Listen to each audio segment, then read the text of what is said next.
ఈనాడు నూతన విద్యను కానీ లేక నూతన విధానమును కానీ లేక నూతన సమాజమును కానీ స్థాపించి ప్రయోజనము లేదు.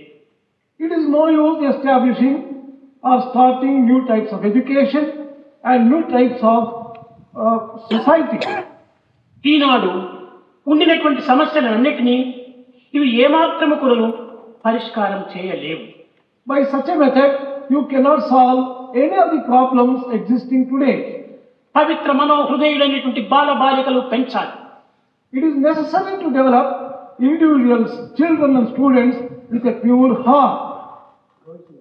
Girls and boys with a pure heart. ఇట్టి పవిత్ర మనోహృదయులైనటువంటి బాల బాలికలు పెరగడానికి దీనికి ఆధారము చిత్తశుద్ధి, శీల సంపద అత్యవసరం.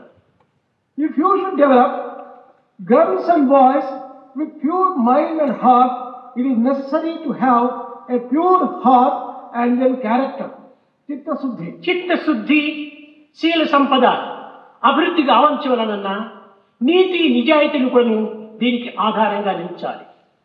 If one should develop purity of heart and character, one should base it on morality and integrity. Truth. And truth. నీతి నిజాయితీలు పోషించినప్పుడే ఇటు దీనిపైన మానవత్వం అనేటువంటి యొక్క దివ్యమైన ఆధ్యాత్మికము ఆవిర్భవిస్తుంది.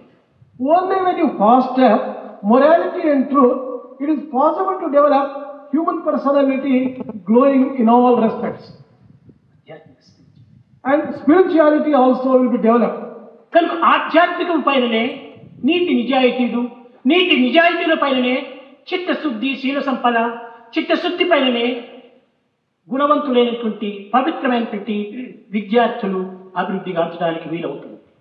Spirituality is based upon the morality and truth, and they are based upon the purity of heart, and that alone can bring about a change in the human beings.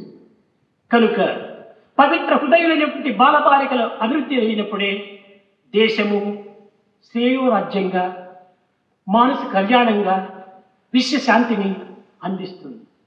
A country would become a welfare state only when the students develop the character and purity heart, and there will be the world welfare, the human welfare also.